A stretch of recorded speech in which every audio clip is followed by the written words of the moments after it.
Good morning. Roy here. Say I'm in my office on a Saturday morning and there's a list of questions Kathy told me I need to read off to you to ask your physicians or doctors every time you visit with them. I got them right here, so let me just start reading these to you. Number one, can I have Friday off? Number two, what about a pay rate? Wait, this is Kathy's questions to me for next week.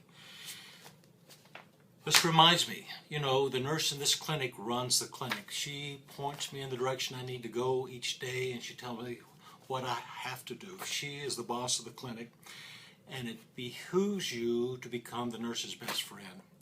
A couple of months ago, I was visiting my father-in-law in the hospital in another town, and we befriended one of his nurses taking care of her, and she's the one who got my father-in-law out early, whereas the doctor wanted to wait another day, but I could hear the nurse and doctor discussing back and forth, and finally the doctor told the nurse, go ahead, we'll discharge him if you think he's ready to go. So really, the nurses do run the medicine care. It behooves you as a patient become very friendly with your nurse. Oh, and here's the 5 questions. These are 5 questions that I think you should or ought to ask your physician. Number 1, can we work as a team? Traditional medicine has it where the patient would go into the physician, the patient would submit to the physician's examination, the questions, and then finally the doctor would tell the patient, this is what we're going to do. Those days of medicine, I think, are passing fairly quickly. Most of my patients want to be somewhat active in their health care. Doesn't mean that they know everything that's going on, but they want to be active. Asking this question shows your doctor that you want to have some activity in your health care. And I think if you ask that question, one, you're going to get better rapport with that physician and doctor, because he's going to know that you're wanting to be active. Number 2, it's going to open up a dialogue.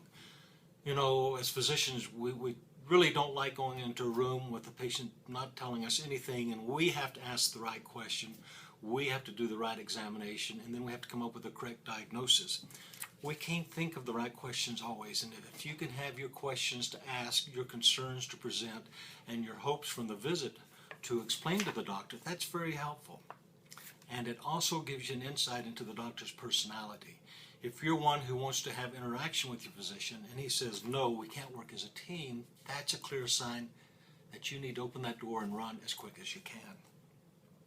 Number 2 question, what's the best way to get my medications refilled? Every clinic does refill of medications differently, and now with electronic records, it's even different. Some offices like you to call in 3 or 4 days ahead of time so they have time to prepare everything, get the charts together, know what you need. Others say, well, just call when you need it and we'll get it to you. Ask the question early, because that will help prevent any surprises down the road. Say if you need a medicine, you're leaving town in 2 hours for a 6-week vacation. Question number 3. Can I get a list of my medications, their dosages, my medical history, and my family history? Now, this is not so much to see what the doctor's putting in your chart, but it's to allow you to see what's in your chart. To be honest, a lot of the written medical records are incomplete or incorrect, and a lot of the electronic records are incomplete or mislabeled. And part of this is because many people complete these records. It's the nurses putting input in, it's the front office putting things in, it's the doctors putting things in, and it's another clinic adding things or subtracting things. The purpose for this list for you to ask for is, number 1, for you to review at home in your leisure and make corrections, so next time you go back to that doctor's office you can say, hey, there's a couple of things I need to correct or I need to add to my medical record. Number 2, that's 3. Number 2 is, should you have to go to the emergency room or see another physician, it's always nice to have that list with you to share with that doctor's office or to the emergency department. 4th question, can we talk about end-of-life issues? Can we talk about emergency issues? I know a lot of patients have those advance directives, but I tell you, if you read that advance directive, it really tells the doctor nothing about what to do in an emergency situation, such as when you stop breathing or your heart stops beating. Basically, most of them will say in some type of language, should I have a terminal event that keep me comfortable? We ask, what's the terminal event? You know, life is terminal. None of us are going to get out of this thing alive.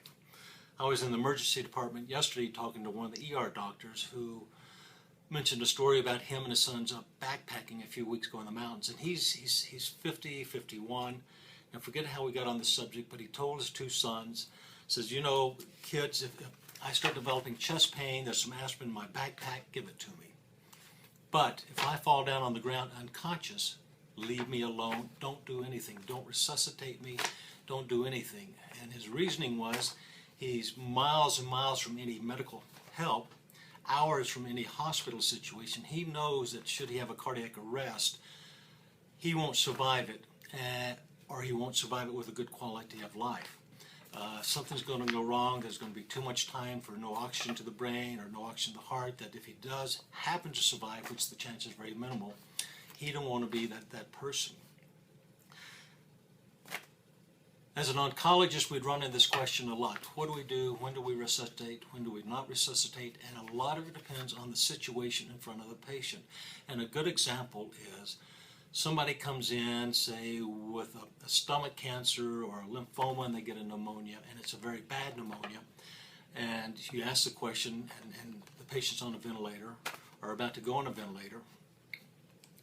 In theory, once that patient gets over that pneumonia, he's going to be back to a normal lifestyle, or as normal as what he had before, because it's not a total failure of the lung system. However, if somebody has lung cancer, and it's a bad lung cancer, very advanced, and they come down with a pneumonia, and they start going into respiratory failure, the likelihood of that person improving much if they have a respiratory arrest is not very high. So I ask you, as a physician, as an oncologist, ask this question early with your doctor, and I promise if you bring it up and say, can we talk about emergency issues or end-of-life issues, he or she will gladly discuss this with you, and it'll be less stressful than if he brings it up when he thinks, oh my God, we're getting into a dangerous situation here. Let's see, I've done question 1, 2, 3, 4. Finally, the last question is, what about urgent care? Not emergency care.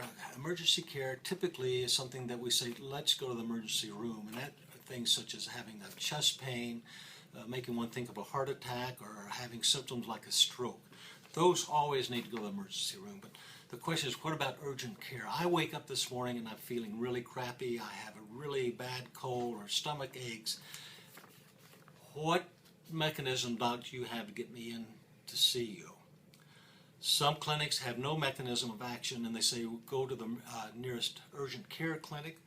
Other clinics will have set aside specific times of the day, say one morning slot, one afternoon slot that can't be filled until that morning for emergencies.